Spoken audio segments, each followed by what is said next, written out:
Welcome back. This is the platform of SP smart hybrid competitive schooling system.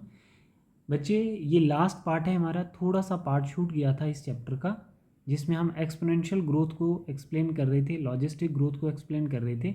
इसका आधा part जो है हमने लास्ट पार्ट में डिस्कस किया है, और ये फाइनल पार्ट जो है हमारा, है ना, इसमें हम इस छोटे से पार्ट को थोड़ा एक्सप्लेन कर देते हैं आगे। देखो, जैसे हम यहाँ पे बात कर रहे थे कि लॉजिस्टिक ग्रोथ कर्व के लिए एक तो कैरिंग कैपेसिटी होती है, दूसरा इसको हम सिग्मॉइड कर्व कहते हैं। आपने देखना है कि यहाँ पे क्या हो रहा है बच्चे, यहाँ पे देखो, रिसोर्स के अकॉर्डिंगली पॉपुलेशन का साइज भी इंक्रीज़ कर रहा है, स्लोली स्लोली, लैग फेज। फिर एकदम से जब अडॉप्टेशन हो जाती है पॉपुलेशन की, तो वो आपका लॉग फेज शो करते हैं, और फिर एक नेगेटिव एसिलेशन आती है, और फिर बाद में ये कैरिंग कैपेसिटी होती है एनवायरनमेंट की कि इससे ज़्यादा हम पॉपुलेशन को हैंडल नहीं कर पाएंगे। ठीक है, तो फिर नेचुरल सिलेक्शन आ जाती है यहाँ पे। तो बोला जाता है कि लॉजिस्टिक कर्व के लिए जो सिग्मॉइड कर्व है, जिसको हम रियलिस्टिक ग्रोथ कर्व कहते हैं, मोस्ट स्टेबल पॉपुलेशन का यही कर्व होता है बच्चे। लॉजिस्टिक ग्रोथ कर्व में कंपटीशन होता है, यस कंपटीशन तो होगा बच्चे। अगर 10 चपातियाँ हैं और 20 लोग खाने वाले हैं तो कंपटीशन तो होगा ही, जो खाएगा वही सर्वाइव करेगा। प्रिडेशन है, यस प्रिडेशन भी है यहाँ पर। ठीक है, food and resource are limited हैं, नेचुरल सिलेक्शन के which is a carrying capacity of nature.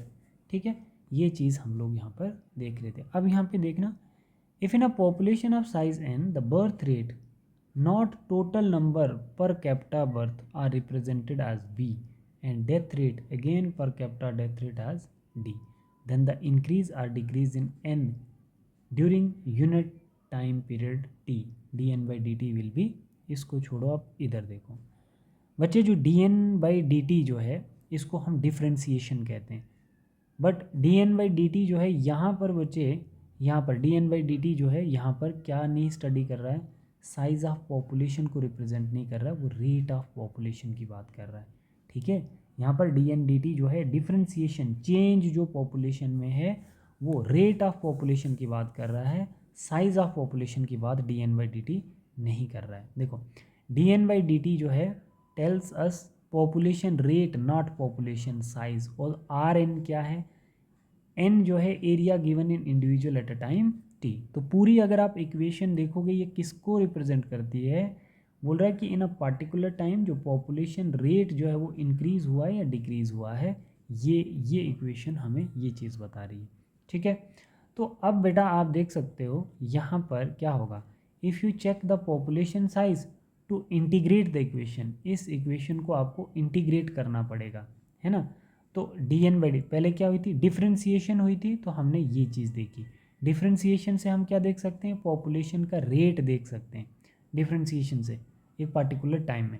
But जब हम क्या करते हैं बच्चे, पॉपुलेशन का साइज देखते हैं, तो इस इक्वेशन की क्या करेंगे, इंटीग्रेशन करेंगे। To integrate this equation D N by D T is equal to R N, इसको क्या करेंगे, इंटीग्रेशन करेंगे इसकी। तो इंटीग्रेशन करने से हमारे पास ये इक्वेशन आती है, N T is equal to N zero E R T. ठीक है बच्चे, ठीक है। तो ये इक्वेशन किसको रिप्रेजेंट करती है, आपके पॉपुलेशन साइज को, मतलब N T represent population density after time T, N zero equal to population density at time T zero, R is equal to intrinsic rate of natural increase, and E is equal to base of natural logarithm that is 2.71828। ठीक है बच्चे, ठीक है। तो आपने याद रखना है कि जब मैं पॉपुलेशन का रेट देख रहा हूँ बेटा, तो तब मैं डिफ्रेंसिएशन देख रहा हूँ, है ना, D N by D T. But जब मैं पॉपुलेशन साइज देख रहा हूँ तो उस डिफ्रेंसिएशन को इंटीग्रेशन करेंगे, उस डिफ्रेंसिएशन की इंटीग्रेशन करेंगे तो हमारा पॉपुलेशन साइज आ जाएगा। ठीक है, अब क्या बोल रहा है बच्चे, any species growing exponentially under unlimited resource, जब भी एक्सपोनेंशियल ग्रोथ होती है तो कहाँ होती है, अनलिमिटेड रिसोर्स कंडीशन में होती है। Can reach growing animal like elephant could reach enormous number in absence of check. The following of an anecdotes popularly narrated to the demonstrate dramatically how fast huge population could build up in when growing exponentially। तो बोला कि कितनी population build हो सकती है अगर हम exponential growth show करें।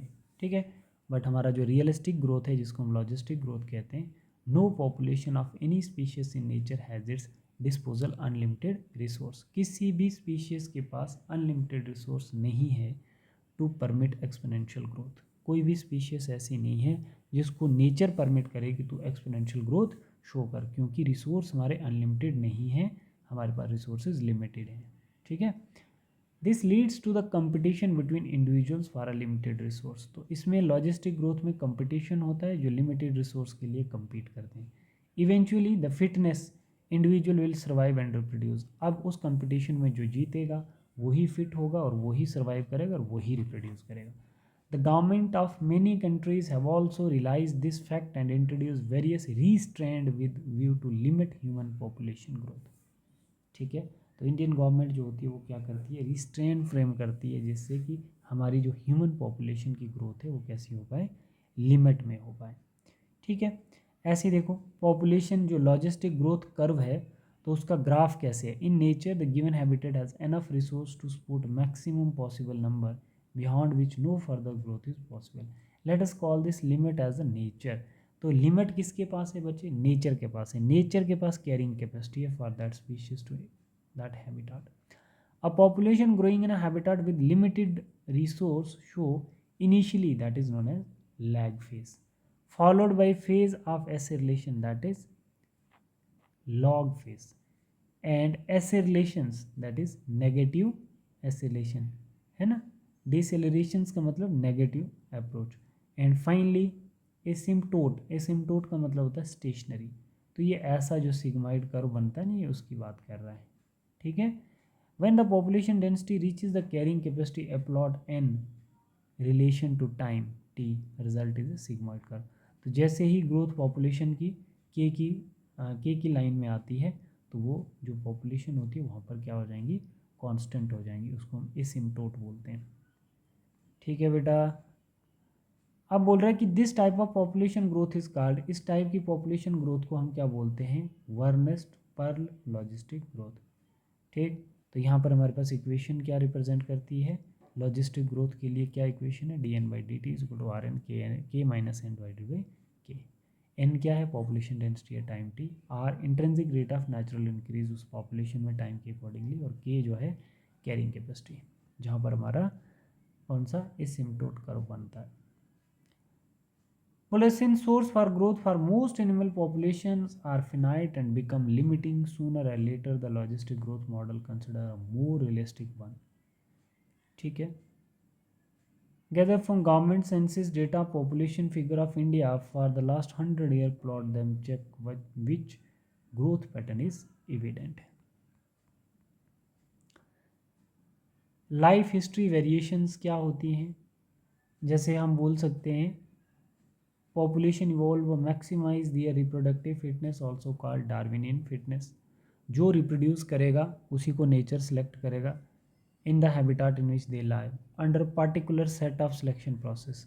Organism evolve toward the most efficient reproductive strategies. वही ऑर्गेनिज्म इवॉल्व करेगा, वही रिप्रोड्यूस करेगा जिसकी मोस्ट एफिशिएंट स्ट्रेटजीज होंगी।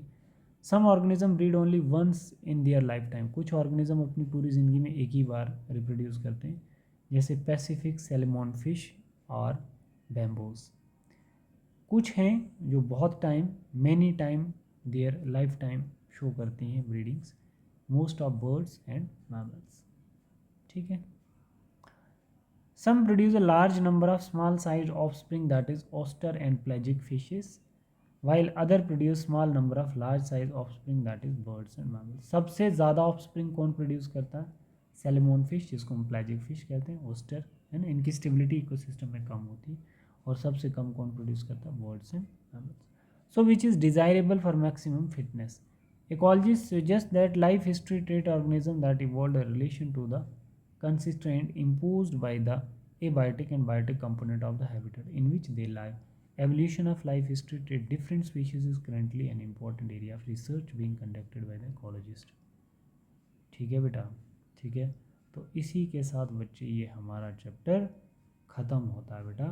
ठीक है, और अब हम लोग इकोसिस्टम चैप्टर स्टार्ट करेंगे। इसके जितने भी प्रीवियस ईयर क्वेश्चन है बच्चे सॉल्व करके ग्रुप में भेजिए। हमने एक बार कर भी दिए हैं, है ना, बट अभी जो रहते हैं इसके रिलेटेड जो हैं तो आपने सेंड करने हैं। ठीक है, thank you, God bless you all.